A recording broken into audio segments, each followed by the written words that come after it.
Hi everyone, my name is Manisha and welcome to my channel. This is me coming back from office to a beautiful sunset in my apartment.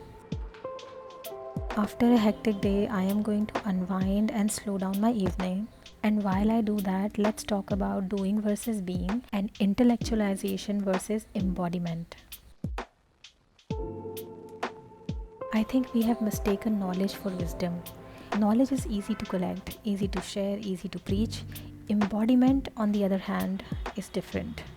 It asks you to slow down, it asks you to practice what you preach, to let our lives become the message.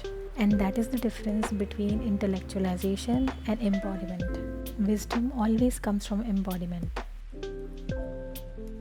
We are living in the world where everybody wants to share their knowledge, but very few coming from their wisdom. Everyone is speaking, very few are listening, and even fewer are living what they actually preach.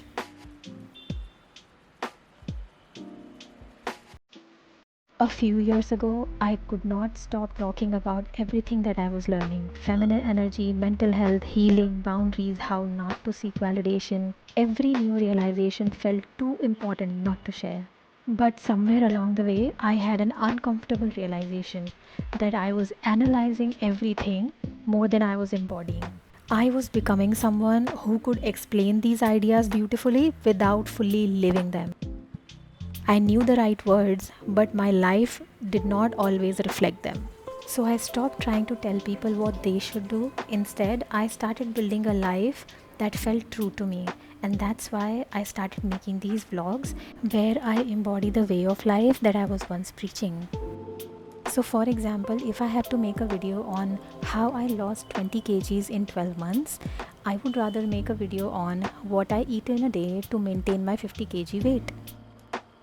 I was once a woman who was brainwashed that living a faster life, more productive life, busier life where your calendar is full seemed more successful. The idea of success was very different than I have right now. I was living a life where I was constantly trying to prove my worth rather than confidently embodying it.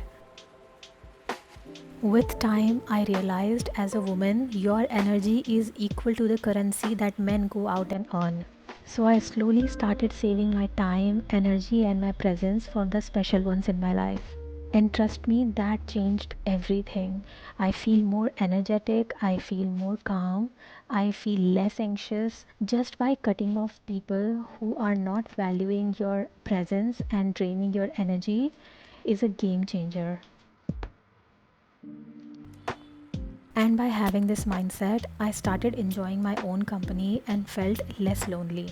You don't feel lonely because you are alone. You feel lonely when you offer your presence to people who make you question your own worth.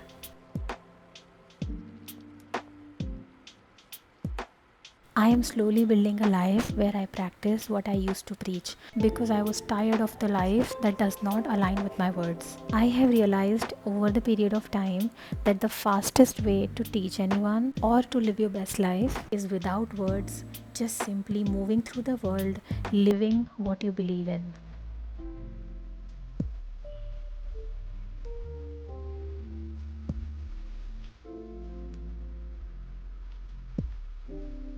There was a time when I wanted to tell everyone everything I was learning. Every book I read, every lesson from therapy, every realization about feminine energy, mental health, healing. I wanted to package it into words and hand it to people, hoping it would help them the way it helped me. So I made videos, I wrote, I explained. And for a while, I thought that's what growth looks like. But somewhere along the journey, I noticed something. I had become really good at talking about peace while struggling to protect my own.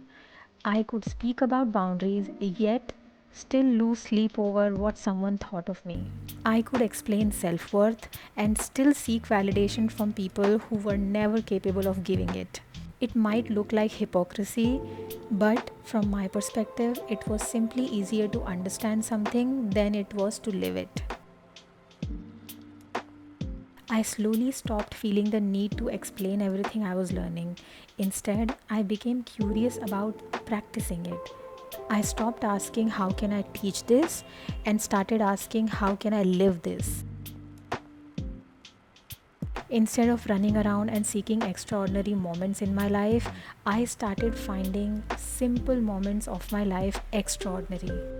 Put on a silk pajama set, cook my own meal. Whenever I do simple ritual or routine, I am basically paying attention to myself. And the more slow and gentle these rituals are, the more they are strengthening my belief that I am worthy of time, attention, and softness in my life.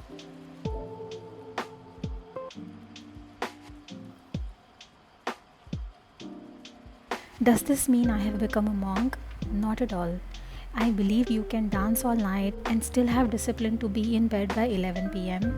You can deeply want someone in your life and still lovingly let them go when your values no longer align. You can cook a meal that's both nourishing and delicious. You can be ambitious without being consumed by ambition. You can totally enjoy life's pleasures without becoming dependent on them. For me, healing was never about choosing one extreme over another. It was about learning that balance isn't boring, it's freedom. Does this mean I am against people who are giving out knowledge out there? Of course not. There was a time when there was no knowledge out there, and so many people, including myself, led their life directionless. It just means that my brain has taken enough knowledge and now it's time for embodiment.